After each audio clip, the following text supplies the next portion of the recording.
Hey, good Wednesday evening, everyone. It's 21 News Chief Meteorologist Eric Wilhelm here, and this, of course, is weather for Weather Geeks. We're going to focus on the tropics right off the top this evening because landfall is imminent with Hurricane Milton, and then we'll focus on our local forecast. Some interesting things to talk about here locally as we head into midweek, but even prior to landfall, it's been a tough day in Florida today with lots of tornadoes. A lot of times with tropical systems approaching landfall, we see a lot of tornadic activity. Today, no exception. Some of these tornadoes have been locally strong, both in Fort Myers on the west coast and then especially out towards the east coast from Fort Lauderdale on northward up towards the Space Coast this afternoon. And a tornado watch is still out for all the counties in red in the central part of Florida. Now, I'm recording this video at 7:10 Eastern, and we're probably only about an hour to at most hour and a half or so away from landfall with this hurricane. Now, the good news is it's no longer a Category 5, but we've been telling you all along that the category at landfall is a little bit insignificant. Not completely insignificant, but a little insignificant because all the momentum from when it was a Category 5, all that water that was churned up in the Gulf is still coming at Florida, even though the center of the storm doesn't have as low of pressure as it did before, and the winds near the eye wall are not quite as strong as they were before. This is still a major hurricane that can produce devastating impacts over the next several hours into the overnight, especially along that west coast of Florida. Now, the waves near the eye wall are probably upwards of 25 to 30 feet. Now, we're not expecting those kinds of waves to crash into the shore. They'll break a lot out here, but a lot of water, of course, is coming in this direction, and that means the storm surge is going to be a big, big deal, especially south of Tampa Bay, with the landfall most likely going to be right around Sarasota. That's going to spare the worst of the storm surge from Tampa Bay. Now, it's still going to be pretty bad up there. You're going to get some water rushing in and then rushing back out as the center of circulation moves eastward over the peninsula, but we're spared probably the worst impacts thanks to that somewhat southward jog in the storm track. But this will be devastating from Sarasota down towards Port Charlotte and just north of Fort Myers. Some double-digit storm surge numbers will likely come to fruition before the night is through. So it's going to be a long evening in Florida. Keep your friends and family top of mind if you do have people trying to ride out this storm. Hopefully not, but if you know anybody who is riding out that storm along the west coast of Florida, hopefully they get through the night okay. Back here at home, it'll be a chilly night tonight. Now, we don't have any frost advisories out for our viewing area.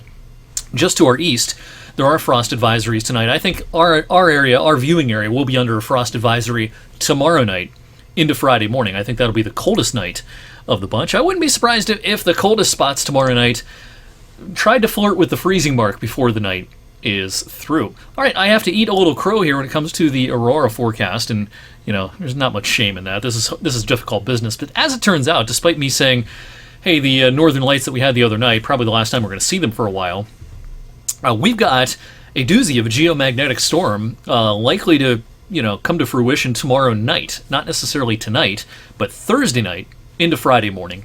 The strength of this geomagnetic storm could rival what we had back in early May, when the northern lights were very prominent locally and very far to the south in the U.S. This could be something kind of like that, maybe, but we don't want to make any promises on something like that because, boy, these things are fickle, and, we talked about the northern lights late last week, and they were delayed 3 or 4 days before we had a strong enough geomagnetic storm to really make the northern lights visible around here. So, but as it stands right now, as of Wednesday evening, Thursday night is what we're focused on. There's no particular time that will be better than another time.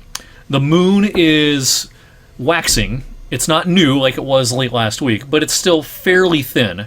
So, as it stands right now, I think we've got a pretty good chance of seeing the northern lights tomorrow night into Friday morning. But boy, bundle up. It's going to be chilly. Otherwise, high pressure will just keep on drifting around, bringing us plenty of sunshine for our Thursday. Crystal clear skies Thursday night, and lots of sunshine in store for our Friday. No changes really until the start of the weekend. This first front, will kind of lay out across the area on Saturday. It'll be pretty moisture-starved. But might it ring out a couple of showers on Saturday? Maybe, especially as we get into midday and afternoon.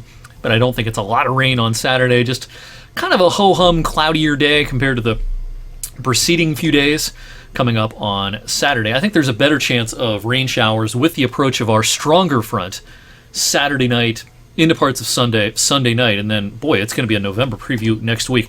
With this kind of amplification of the upper level flow as we go into next week, check this out early in the week.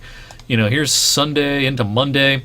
This is the kind of pattern in the wintertime that would open up the Great Lakes to all sorts of lake effect snow, and, we'd be talking about some pretty unsettled weather in terms of winter weather if this were the dead of winter. But with this kind of pattern in October, water spouts on the Great Lakes, sure, lake effect rain showers, and we're going to stay below the average for at least the first half of next week. But I do think beyond that, this ridging out here is going to start coming back east. And so I think as we transition officially into the second half of October, after we get through about the 15th, 16th, I think it's going to start warming up again. Now it's mid to late October, so it's not going to be hot, but it will be warmer than the 50s next week. We might even have a day next week, like Tuesday, where we might have a hard time getting out of the 40s. Now, with that kind of a setup, not here locally, but in the higher terrain in New England, maybe even on some of the ridge tops in Pennsylvania, could there be some light accumulations of snow next week? Maybe.